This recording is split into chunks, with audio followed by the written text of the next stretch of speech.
Psalm 45. The heart overflows with a goodly theme. I address my verse to the King. My tongue is like the pen of an already scribe. You are the most handsome of men. Grace is poured upon your lips. Therefore God has blessed you forever. Gird your sword on your thigh, O mighty one, in your glory and majesty. In your majesty ride victoriously for the cause of truth and to defend the right. Let your right hand teach your dread deeds. Your arrows are sharp in the heart of the king's enemies. The peoples fall under you. Your throne, O God, endures forever and ever. Your royal scepter is scepter of equity. Your love is righteousness and hate is wickedness. Therefore God, your God, has anointed you with the oil of gladness beyond your companies. Your robes are all fragrant with my myrrh and aloes and cassis. For ivory places, string instruments make you glad. Daughters of kings are among your ladies of honour. At your right hand stands the queen in gold of Ophir. Hear, O daughters, and consider and incline your ear. Forget your people and your father's house, and the king will desire your beauty, since he is your Lord. Bow to him.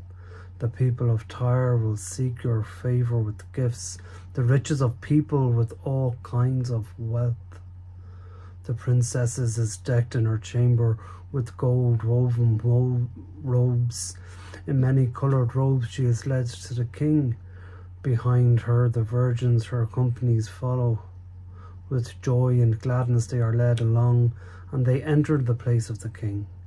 In the place of ancestors you, O king, shall have sons. You will make them princesses in all the earth.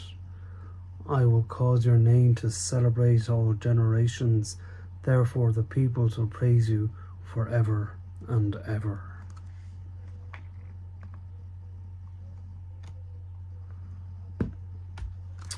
For me, Psalm 45 is a song of what I feel is beauty, love and purpose.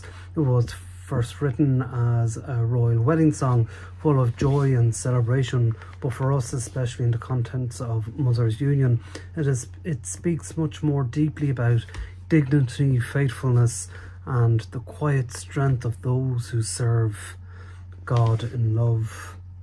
At the heart of the psalm, I feel, is a vision of a life shaped by goodness and truth. Your throne, O God, shall endure forever, it says. And I reckon this reminds us that everything we do, every act of kindness, every moment of patience, every prayer whispered in the middle of a busy day is rooted in something eternal. The work of love is never wasted and must never be wasted. There's also a beautiful image of the bride clothed in gold, radiant in honour. This is not just about outward beauty. It points to the inner beauty that comes from a life lived in faith. Again, from Mother's Union, this is deeply familiar for us. So much of what we do is unseen, supporting families, caring for children, strengthening communities, holding people simply in prayer, and yet, in God's eyes, this is radiant, and this is gold to him.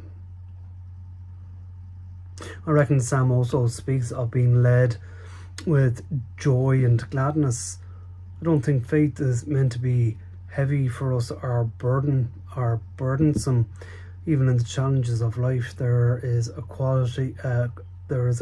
joy that comes from knowing we belong to God and are part of his much greater story for us. Mother's Union has always been a place where that joy is shared through friendship, through service, through faith in action.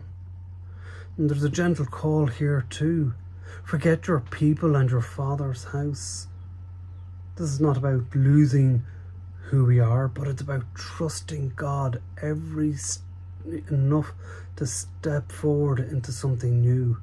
It's a reminder that sometimes faith asks us to let go of what is familiar so that we can grow into what God is calling us to be.